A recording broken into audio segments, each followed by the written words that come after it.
सभी वेदों और आगमों को पुत्रों सहित ब्रह्मा जी को, मुनियों, अप्सराओं सहित सभी देवियों के साथ 16 नाग कन्याओं आदि सभी को उसमें आमंत्रित किया, जो कि अनेक मांगलिक वस्तुओं के साथ वहां आईं।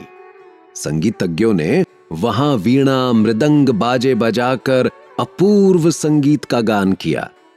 वह एक बड़ा समारोह और उत्सव था। राज्याभिषेक की सारी सामग्रियां इकट्ठा हुईं और तीर्थों के जल से भरे घड़े मंगवाए गए। अनेक दिव्य सामग्रियां भी गणों द्वारा मंगवाई गईं। फिर उच्च स्वरों में वेद मंत्रों का जाप कराया गया। हे देवी, भगवान श्री हरि विष्णु की उत्तम भक्ति से भगवान शिव सदा प्रसन्न रहते थे।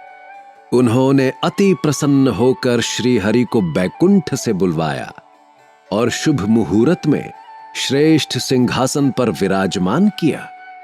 महादेव जी ने स्वयं अपने हाथों से उन्हें बहुत से आभूषण और अलंकार पहनाए। उन्होंने भगवान विष्णु के सिर पर मुकुट पहनाकर उनका अभिषेक भी किया। उस समय वहां अनेक मंगल गान गाए गए। तब भगवान शिव ने अपना सारा ऐश्वर्य, जो कि किसी के पास भी न था, उन्हें प्रेम पूर्वक प्रदान किया। इसके बाद भगवान शंकर ने उनकी बहुत स्तुति की और जगतकर्ता ब्रह्मा जी से कहा, हे लोकेश, आज से श्री हरि विष्णु मेरे वंदनीय हुए। यह सुनकर सभी देवता स्तब्ध रह गए। इसके बाद तब वे पुनः बोले कि ब्रह्म सहित सभी देवी देवता भगवान विष्णु को प्रणाम कर उनकी स्तुति करें और सभी वेद उनके साथ साथ श्री विष्णु जी का भी वर्णन करें।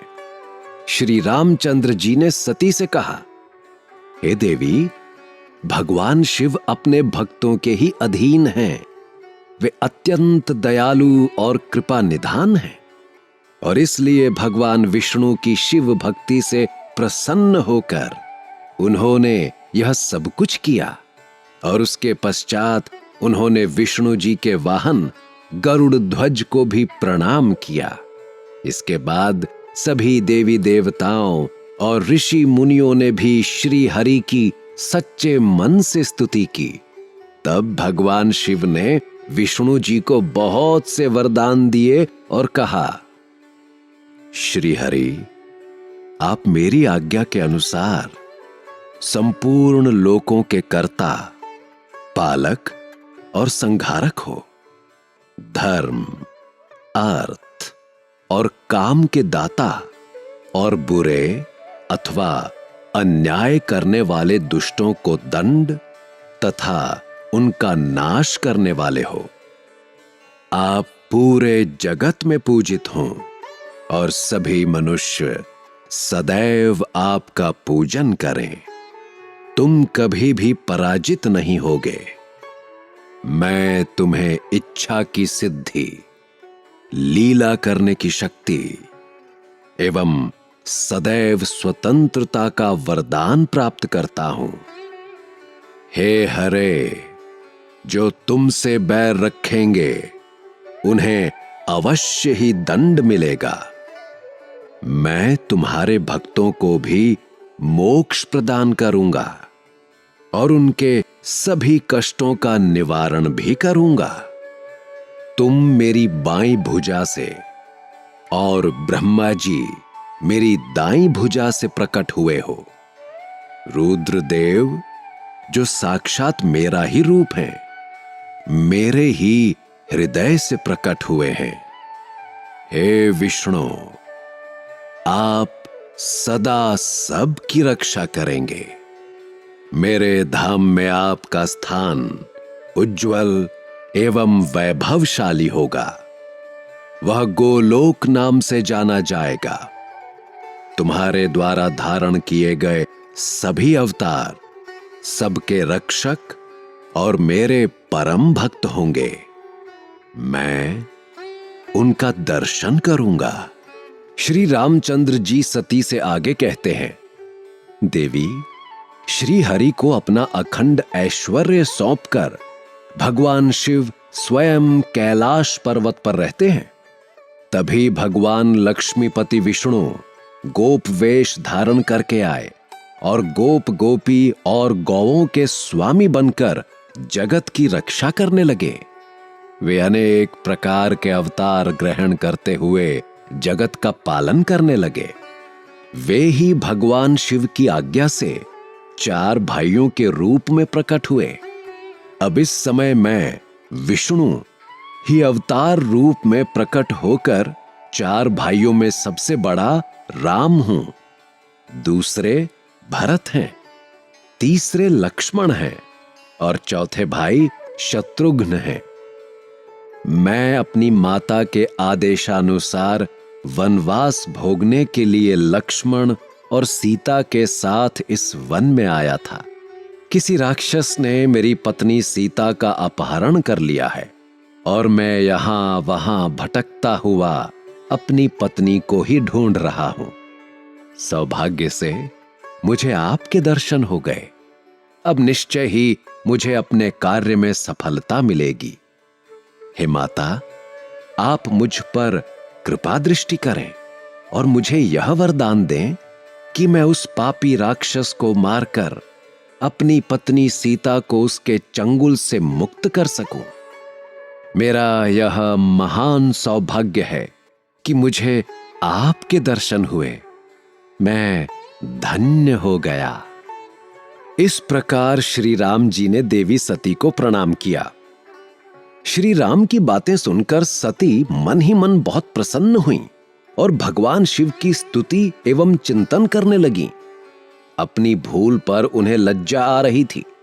वे उदास मन से सोच रही थीं कि उन्होंने अपने पति महादेव जी की बात न मानकर बहुत बुरा किया और श्री राम जी के प्रति भी बुरे विचार अपने मन में लाईं। अब मैं भगवान शिव को क्या उत्तर दूंगी?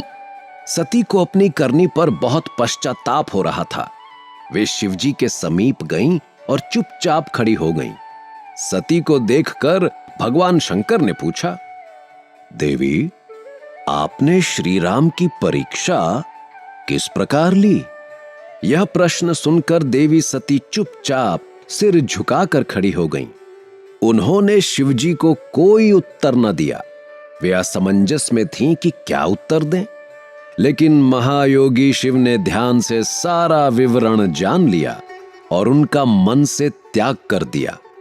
भगवान शिव ने सोचा, अब यदि मैं सती को पहले जैसा ही स्नेह करूं तो मेरी प्रतिज्ञा भंग हो जाएगी। वेद धर्म के पालक शिव जी ने अपनी प्रतिज्ञा पूरी करते हुए सती का मन से त्याग कर दिया। फिर सती से कुछ न कहकर वे कैलाश की ओर बढ़े। मार्ग में सबको, विशेषकर सती जी को सुनाने के लिए आकाशवाणी हुई। महायोगी शिव, आप धन्य हैं। आपके समान तीनों लोक में कोई भी प्रतिज्ञा पालक नहीं है। उस आकाशवाणी को सुनते ही देवी सती शांत हो गईं। उनकी कांति फीकी पड़ गई। तब उन्होंने भगवान शिव से पूछा, हे प्राणनाथ, आपने कौन सी प्रतिज्ञा की है? भगवान शिव ने विवाह के समय भगवान विष्णु के समक्ष जो प्रतिज्ञा की थी उसे सती को नहीं बताया। तब देवी सती ने भगवान शिव का ध्यान करके उन सभी कारणों को जान लिया जिसके कारण भगवान ने उनका त्याग कर दिया था। त्याग देने की बात जानकर देवी सती अत्यंत दुखी हो गईं। उनकी आंखों में आंसू आ गए और वो सिसकने लगीं। उनके मनोभावों को समझकर भगवान शिव ने अपनी प्रतिज्ञा की बात उनके सामने नहीं कही।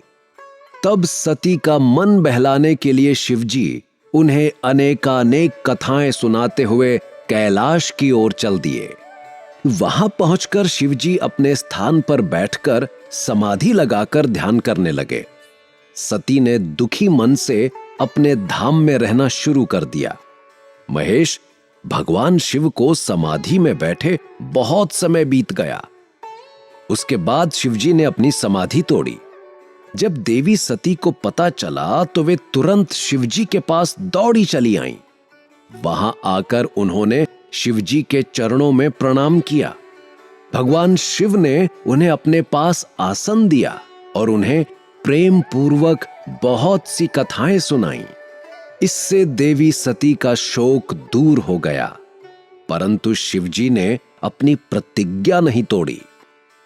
ब्रह्म आगे नारद से कहते हैं, हे नारद, ऋषि मुनि आदि सभी शिव और सती की इन कथाओं को उनकी लीला का ही रूप मानते हैं, क्योंकि वे तो साक्षात परमेश्वर हैं, एक दूसरे के पूरक हैं। भला उनमें वियोग कैसे संभव हो सकता है? सती और शिव वाणी और अर्थ की भांति एक दूसरे से मिले हुए हैं। उनमें वियोग होना असंभव है।